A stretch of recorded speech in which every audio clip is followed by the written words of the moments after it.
Welcome to Off Script with Dan Dwyer on Robin Hood Radio, featuring in-depth interviews with guests from the world of theater and allied arts. Underwriting support from Johnny Cake Books in Salisbury, Connecticut, whose collection of rare, collectible, and out-of-print books is housed in a 19th century cottage in one of the most old-fashioned small towns in New England. And now, here's the host of Off Script, Dan Dwyer. Well, thanks, Marshall. And welcome to Off Script. The Berkshires are in high cultural season, and everyone knows about theater. There's lots of it. Music, Tanglewood, the most obvious. Dance, Jacob's Pillow, of course. But what about opera? The Berkshires has that too, and it's called Berkshire Opera Festival, now in its third season. It has 2 annual productions to its credit, and this summer it will be presenting the seldom-seen Don Pasquale at the Mehewi Theater in 3 performances between August 24th and 30th. With me today in the studio to talk about Berkshire Opera Festival and its production of Don Pasquale is one of the founders of the Berkshire Opera Festival, who was also its artistic director and its maestro. Brian Garman. Welcome, Brian. Thanks, Dan. It's a pleasure to be here. Well, thanks for coming in. So there's so much culture, as I said, going on in the Berkshires, and I don't want to say that opera gets the short shrift, but people tend to focus on other stuff. So let's talk, first of all, about how Berkshire Opera Festival came around. Well, I founded the company in 2014 with my friend and colleague, Jonathan Loy, and we had actually met 20 years ago, let's say, 20-ish years ago, and this was in Pittsburgh, Pennsylvania. At that time, I was the resident conductor of Pittsburgh Opera, and Jonathan was a student at the University of Pittsburgh, and he was also working as an intern at the opera company. So that's how we met, and we became friends and discovered that we shared similar tastes in singers and opera, and we always kicked around the idea of we should start something of our own sometime. And so the original plan we had was, in fact, to do a Verdi festival in Pittsburgh. So we spent a lot of time putting together extremely detailed budgets, figuring out how many paper clips we'd need and programming 10 years out, and did a lot of legwork for it. And for a variety of reasons, it just never materialized. But I thought to myself, after we prepared all these documents, I thought, I should save these. Mm-hmm. So fast forward to the spring of 2014, I was just returning to New York after spending a handful of years in Seattle with the opera company there. I wasn't exactly sure what I was going to do when I got back to New York. Jonathan, who's a stage director, is on the staging staff at the Metropolitan Opera. They were negotiating the union contracts at that exact time. Things weren't going particularly well. That future was uncertain. So Jonathan called me and he said, we should revisit this idea of starting a company. So we did, and the timing seemed right. The location was sort of a no-brainer. And why the Berkshires? Well, as you pointed out, I mean, it is, during the summer especially, one of the most culturally rich areas of the United States. And it has Tanglewood, and it has dance, and it has some wonderful theater companies and chamber music, but it didn't have opera. And did it ever? Wasn't there an old Berkshire did. There was the Choral Festival was separate from the opera, but there was a Berkshire Opera Company that went out of business in 2008. They were a victim of the recession that hit then. But you are not affiliated with We're not. Our mission is completely different. It's a different infrastructure, different people entirely. And so we thought that we saw a void and thought that we could fill it. So we gave ourselves 2 years to raise the money, to cast the first show, to hire a team of designers and put together an orchestra and chorus. And then in the summer of 2016, we opened the company with Madama Butterfly. Right. I said you did 3 productions, but there's been 2 previous productions, but your inaugural season or your inaugural effort was Madama Butterfly. That's exactly right. So this will be number 4 this summer. So you did Madama Butterfly the first inaugural season, and then you did Ariadne auf Naxos, Strauss. Yep. And then last year? And then last year was Rigoletto Verdi. Terrific. Well, we'll talk about Don Pasquale in a moment. If you've just joined it, the program is Off Script. I'm your host, Dan Dwyer, and my guest today is Brian Garman. He's the artistic director and founder of the Berkshire Opera Festival, which will be producing its annual production in August at the Mehewi for 3 performances, August 24th through the 30th, Don Pasquale. You mentioned that the mission, Berkshire Opera Festival, was unique and different from what's come before. How so? Well, our mission, on which we founded the company, it says in the statement, to entertain and enrich the lives of people of all ages and backgrounds in the Berkshires and beyond, and to do so by presenting performances of opera and sometimes things other than opera that are accessible and affordable. And to present a broad range of operas with the highest possible artistic standards. So what we were very keen to establish from the beginning is that we didn't want to be defined by a particular theater. We wanted to serve the county and the region as much as possible and as much as we could financially manage to. So we do have one main stage production, one big production every summer, and then smaller things, recitals, concerts in various venues. And we try to spread out as much as we can and as much as is financially feasible. Right. What are the 2 smaller events that you're the smaller things this year, the first one is happening on August 8th, and it's part of a new partnership that we are doing with Hancock Shaker Village, and it's called Ain't It a Pretty Night? It's a program of excerpts from American opera. Ain't It a Pretty Night is the centerpiece aria from Carlisle Floyd's landmark American opera Susanna. And we've hired 3 people who are geniuses in this music to perform it: the soprano Caroline Wara, the tenor John Risen, and the pianist Lynn Baker. And that is, as I said, that's going to happen at Hancock Shaker Village in Pittsfield on August 8th. And the other one, because our season this year is sort of all based around the bel canto, which is something we'll talk about in a few minutes, on the 14th of August, which is a Wednesday night, we're doing an all bel canto concert called Savor the Sound, and that will feature the cast of Don Pasquale, along with some special guests. And this is a free concert that we do every year, and that's going to be at St. James Place in Great Barrington. You mentioned bel canto, and I was looking at your biography on the website, which is a very nice website. Thank you. BerkshireOperaFestival.org. And one of the opera critics regarded you as, quote, one of the best bel canto conductors he'd ever heard. I forgot who that was, but it's, the Wall Street Journal critic, Craig Sandow. Nice comment. For those who aren't familiar, what is bel canto? Why are you so good at it? And how does it figure in your selection of Don Pasquale for your major production? Well, let's deal with the what is first. Okay. Bel canto is a style of Italian opera that was popular from the late 1700s into the mid-1800s. The words bel canto literally mean beautiful singing. Beyond that, there's a lot of dispute over what it actually means. It's a style of opera that has certain characteristics to it. There tends to be a lot of focus on the melodies, which spin themselves out in these long, beautiful lines.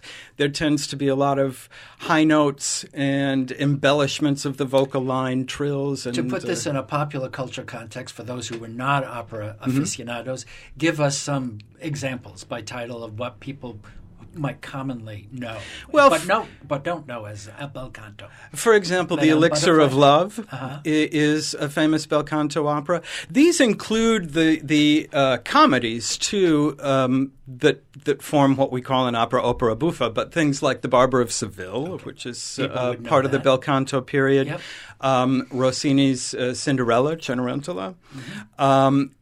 in terms of dramas, one of the most famous of the bel canto operas is Lucia di Lammermoor by Donizetti, also Norma by Bellini. So that's the style. So why have you become known as a bel canto maestro? I don't know if I have a great answer for that, other than to say. Don't be modest. No, it doesn't have to do with modesty so much as it does. I can't really put into. I feel like I've always had an affinity for it. I've certainly loved this music, and I think it's made sense to me on a certain level from the first time I heard it. How good I am at it, that's for other people to decide. But I certainly do love it, and I think I understand it. So why Don Pasquale? Well, as I said, it's part of our mission to explore the entire operatic repertoire. We did one of the great tragedies last summer, Rigoletto. So we decided this year that we wanted to do a comedy.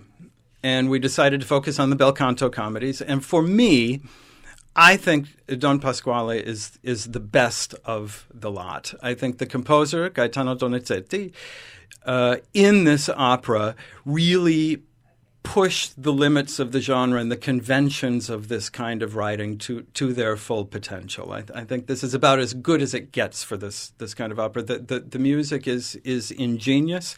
The opera itself is funny. There's a real depth and humanity to these characters that you don't always see in comedy. Right. For those of us who are not opera aficionados, could you set up the premise of the story? Sure. In a nutshell, there's this elderly man whose name is Pasquale, and he has a nephew named Ernesto, and Ernesto wants to marry his girlfriend Norina. Now, the problem with this, as far as Pasquale is concerned, is that Norina is not rich. So Pasquale forbids Ernesto to marry Norina. So the young lovers, with their friend Dr. Malatesta, concoct this elaborate scheme to get back at Pasquale, which I won't go into the details here. You can read about it on our website. And in the end, spoiler alert, the lovers are able to get married and everybody lives happily ever after. Why not? Why not? Sounds good.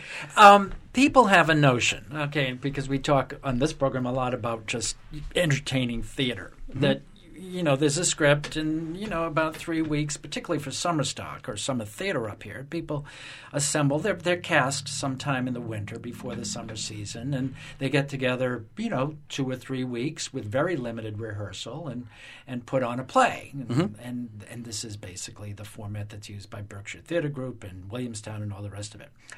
I have the notion that producing an opera is a little more complicated. So walk us through the process, if you could, about, for example, with Don Pasquale, after you decided to program it this summer, you've got to cast it, you've got to find the orchestra, how long does this take? Well, it takes a long time because there are so many different components. For example, now I'm almost finished now casting for our production in 2021. So this is something that ideally I like to do a couple of years out. So when did you start casting Don Pasquale? About 1.5 years ago. Wow. And once the piece is decided, then the next thing is to cast it. And sometimes, in fact, you'll choose a cast, or you'll choose a piece with a certain cast in mind, and sometimes you work in the opposite direction. There were people in these roles whom I knew that I wanted, and so then it's a matter of finding out if they're available and negotiating with their agents and the time frame and the fees and the other stuff. And it's like putting together a big jigsaw puzzle. Right, this voice will work with this voice, but maybe not the other one so well. And so, how many principal roles are there? There are 5. There are 4 leading roles and 1 supporting role. So it's as far as opera is concerned, it's a very small cast. Right, but have these principal singers played these parts before? Yes, they have. I think in every case. Okay. Now, are you directing the piece, or are you maestro? I'm conducting the piece. I'm conducting the orchestra, and Jonathan is directing. Is going to be directing. Yeah. Okay. So when your principal singers, right, are all familiar with their parts. They've done them before. When do they actually come together and sing them as a cast? Well, that's how we begin the rehearsal process, actually, which usually starts about 4 weeks before the show opens. Is the first day of rehearsal. And, for example, for Don Pasquale, I've set aside 4 hours on the first day for us all to get together in the rehearsal room and sing the thing from top to bottom. Right. And it's like a table read. Yeah, exactly. Yeah. Exactly. Yeah. And everyone, of course, comes to this with their own experiences and having performed the role before, and this works best in my voice, and this maybe is too slow for me to sing or too fast. And then it's the conductor's job to sort of put all that together and to have an idea of what the overall architecture of the piece is like, what the structure of the piece is like, and how it's going to flow from beginning to end. And stylistically, so it sounds like everybody is speaking the same musical language. The singers, they come from all over the world? All over the world, yep. Can you, for people who know what they're listening to in this program, could you name some of the players? Yeah, because, absolutely. I mean, I know that they're world class and they're going to be performing right here in Great Barrington. Yeah, we have in the title role is a bass baritone named Craig Colcleugh. He has made a name for himself around the world with these sort of buffo comedy roles like Don Pasquale, like Falstaff, things of that nature. He's starting to branch out now into more of the heavier Wagner roles. So what I find remarkable about him is that he sings these comic roles with this big voice, and it's very, very thrilling. He comes to us this summer after a Forza da Destino in Frankfurt and after singing Mozart's Figaro in Los Angeles. The leading lady, Norina, is the soprano Deanna Braywick. She's also having a big career in these high-flying, florid roles. She's been all over this past year, Philadelphia, Zurich, Palm Beach, the Met, in roles like Gretel in Hansel and Gretel, Adina in Elixir of Love, and we're happy to have her. The tenor Matthew Grills sings Ernesto. He's just completed a couple of years at the Bayerische Staatsoper in Munich, and he's making a name for himself now with these bel canto roles and with Mozart roles. And the young Irish-American baritone Emmett O'Hanlon is singing Dr. Malatesta, who has actually just returned from Ireland where he was singing Dr. Malatesta. So he's a graduate of the prestigious Ryan Center at the Lyric Opera of Chicago, and he sang a number of roles there as well. And how big is the supporting cast? Only one supporting cast member, and it's a local artist named Siddharth Dubey. He's also in the Berkshire Opera Festival Chorus, and he's singing the role of the notary. Wonderful. In case you've just joined us, I'm your host, Dan Dwyer, and the program is Off Script. I'm talking today with Brian Garman, who's one of the founders of the Berkshire Opera Festival, its artistic director, and will be maestro for its annual major production, Don Pasquale at the Mahewi Theater from August 24th through August 30th, 4 performances. These are really, really world-class productions that you're mounting right here in the Berkshires. Thank you. So when it comes to costumes and scenery and props and all that, where do you go? Well, my colleague Jonathan, who's our director of production, has assembled an absolutely remarkable team of designers who have vast wealth of experience in the industry. Our costume designer, who lives in South Egremont, his name is Charles Kane. For decades was one of the leading costume designers at the Metropolitan Opera. So these are original costumes? Starting last year, starting with Rigoletto, we build all of our costumes. They're all original costumes. Fully original productions. That's exactly right. All of the scenery is built from scratch. And another reason for that is because the stages on which we perform, whether it's the Mahewi in Great Barrington, whether it's the Colonial in Pittsfield, they're very specific. So you have different venues. You've been at the Colonial. That's right. We were at the Colonial the past 3 summers, and we'll be at the Mahewi this summer. Right. And the stages are small and of a shape that we couldn't rent a production, say, from the Met because it would, it wouldn't fit by 10 times. So we build our own sets. And largely through connections that our designers have made in the industry through so many years, we are able to do these things for very reasonable prices. Mm-hmm.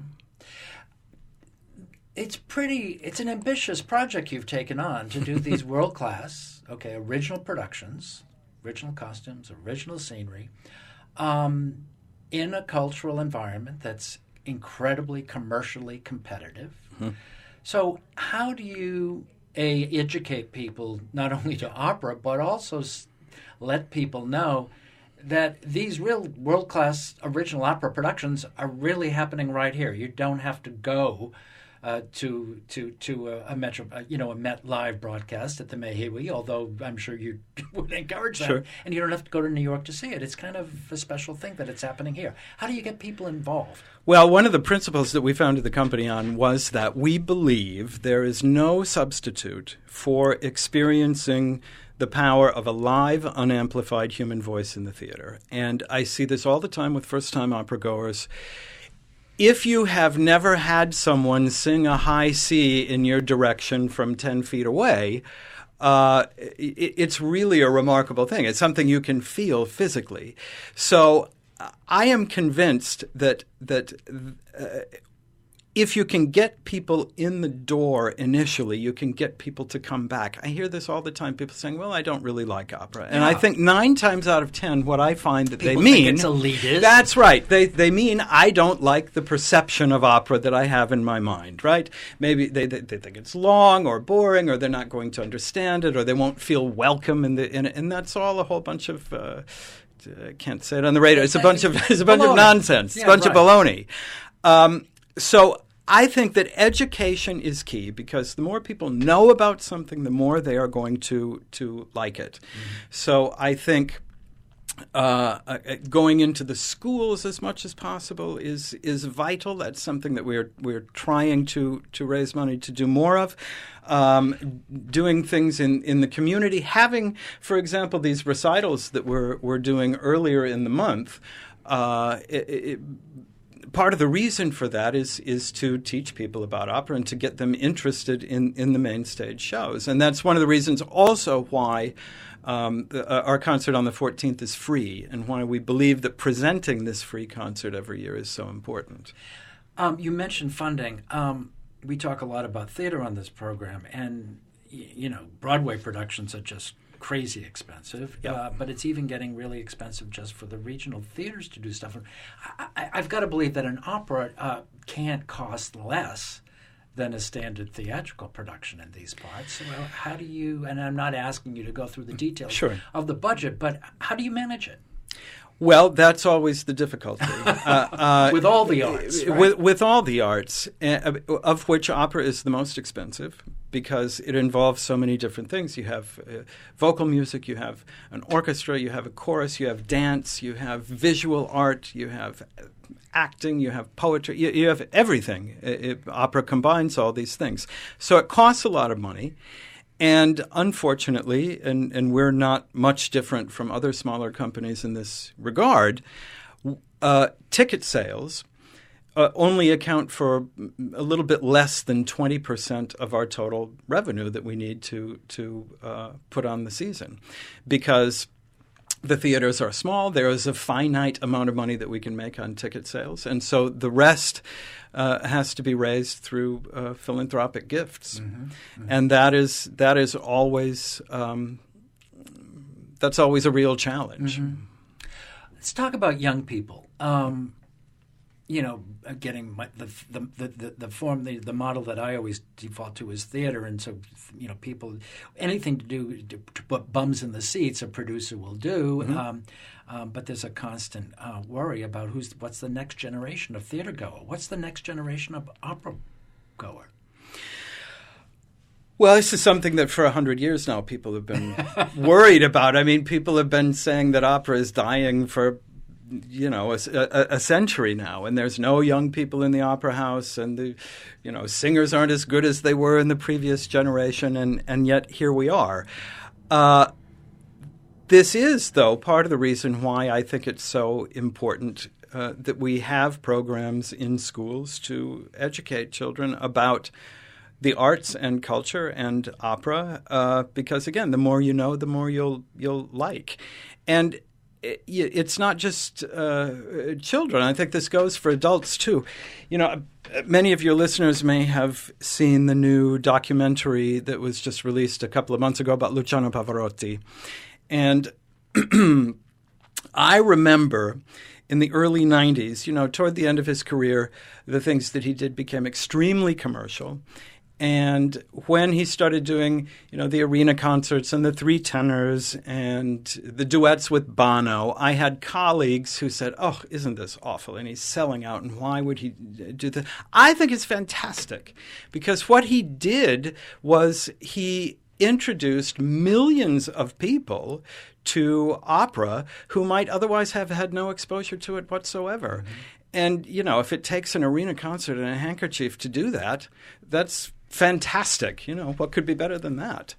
We have time for, I think, one or two more questions. Okay. Let's get back to Don Pasquale. Sure. As the maestro, what is your biggest challenge in putting together a successful production of this? I think the challenge is the same as it is with any other production, frankly. Certainly there's a different approach to style that you'd take to a bel canto piece than you would to something like Ariadne. But your basic challenge is just getting everybody on the same page and agreeing on how this goes, because there has to be essentially one musical vision of how the thing goes, and it essentially has to be the conductor's vision of how it goes, and that would be me. And so you cajole and you spend a lot of time sort of corralling people, but I encourage all of my casts to bring all of their experience to bear in these rehearsals. And I always tell everyone, I am nothing if not practical. And if there is something that I want that someone is not capable of doing, then we change it, then you make right? do. Because the point is to put on the best show possible, and especially in a bel canto opera, which is so much about the singing, you want to make everyone sound as good as they possibly can. And we hope you will. We look forward to hearing all of that in Don Pasquale at the Mehewi Theater, produced by the Berkshire Opera Festival, August 24th through 27th. Brian Garman, thank you very much for being with us on Off Script. Thank you, Dan. You're welcome. And if you want to get more information about the Berkshire Opera Festival, they have an obvious website named berkshireoperafestival.org. I want to thank my guest again, Brian Garman. And until you tune in the next time on Off Script, have a good summer. Thanks for joining us.